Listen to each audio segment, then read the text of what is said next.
Hi, welcome to our second last newsletter for the year. During the week, we celebrated the first anniversary on Tuesday, the 8th of November, of us being on this wonderful new campus. How lucky are we? The year has been, well, simply exhausting.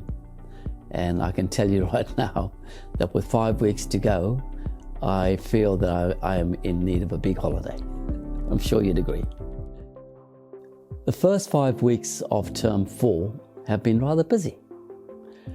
Some of the highlights have been during week 3, when our Bishop Vincent, came onto the campus and celebrated Mass to commission our inaugural Year 12 leaders. What a day, what a Mass. Thank you for Bishop Vincent. Another highlight has been our Year 11 students writing their first ever HSC. Now, these are Year 11 students writing their HSC. And you might think, well, how is that possible? Well, it's possible because of our acceleration programs, which begin in Year 9. And these students, hopefully, when they get to Year 12, they will begin their undergrad courses at university. And that's what makes us a pre to post school. That's how we integrate the post into Year 12. Another highlight for me was Socktober, okay? And Socktober is a month in which we focus on our Catholic mission. And the highlight of Socktober month was our Crazy Socks Day, when students had to wear crazy socks and bring in a donation. And it was magnificent. And we raised $3,196. Can you believe it? $3,196. We were expecting to raise $2,000. We went way past that.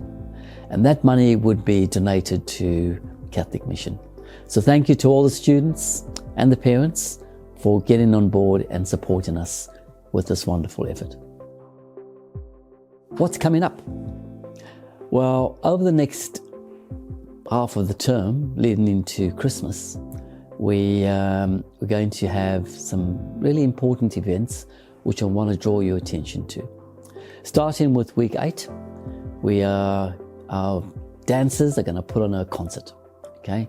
And all is welcome. I think there's an RSVP form for you to get your, well, it's not a ticket, but to get your spot. Now, our hall would not cater for the vast number of people we're anticipating. And so we've asked St. John the 23rd to loan us their hall for the evening, and they've agreed. So week 8, our rep dance concert. Also in week 8, we have our final pen meeting. And our guest speaker for this pen meeting is Lisa Maltman. She's a sleep expert, okay? And you might think, wow, what's the importance of sleep? Well, sleep is very important to you, me, and your children, okay? Because I won't steal Lisa's thunder, but all parents are invited to attend the pen meeting on Wednesday of week 8. Week 9, we have our termly soiree.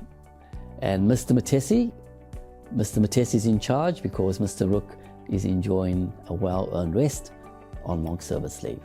So Mr. Matesi assures me that this is going to be the best of all our soirees to date. I can't wait. That's week 9. Week 9 is also an opportunity where we get to give our Year 4s. Now remember, we got School of Curiosity, it's K to 4. So Year 4 will graduate into Year 5. And we'll be sending you an invite to witness how all the wonderful festivities and the procedures we plan for Year 4 graduating into Year 5. Can't wait for week 9. And then week 10. Week 10 is traditionally in most schools the awards evenings. And we'll be having a series of school-based award ceremonies in week 10. And then we finish off with the swimming carnival. And we've decided to hold the swimming carnival earlier this year because it's better, okay? So week 10 will be the swimming carnivals, and we'll finish out the year that way.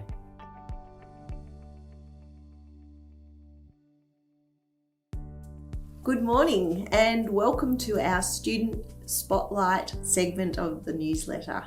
This morning I have the pleasure of interviewing Nickolas Alfaro from Year 9. Nickolas, welcome. Thank you for joining us. Just tell us briefly a little bit about your hobby outside of school. Well, I like to play soccer, and I really enjoy it. I have a passion for it, and I've been playing since I was young. And just try and do as much of it as I can. And who do you play for, Nick? I play for Sydney FC, the junior academy. It's pretty impressive. It's, I can't imagine that it was easy to get into that team. Can you talk a little bit about your journey of being selected? Yeah, I started playing when I was 4. I played for band club.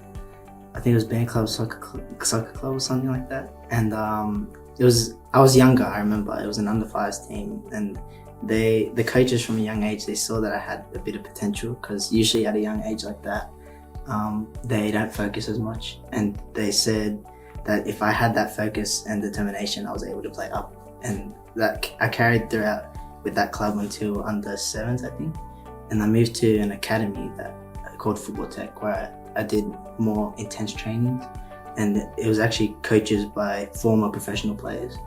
It was Glenn Traffier and Jason Traffier. And I was there for maybe 5 years, until I was in the under 12s for that same academy. And I got scouted from a New South Wales tournament by Sydney FC to come train with their youth team. And I was with them for about 6 months before they called me up after one training session and invited me to play with their squad. Wow, that's impressive. Well done, Nick. Thank you. And what are your aspirations for the future beyond school life?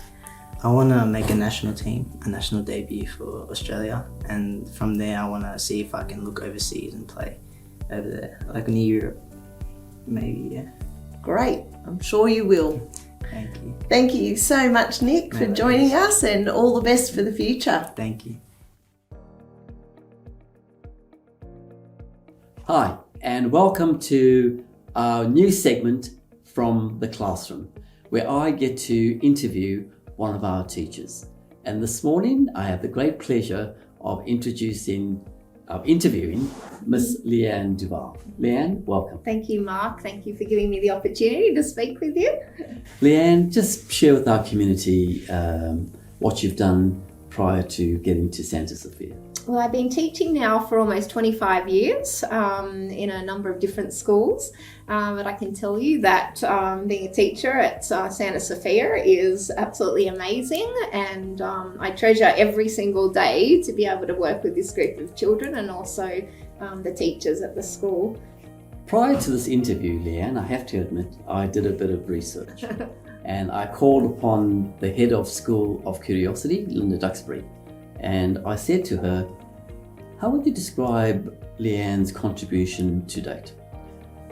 And Linda, without any doubt, she said she has made a creative contribution to the areas of science, STEM, and investigations. What does that mean, Leanne? Oh, I must say that is my passion, technology and STEM.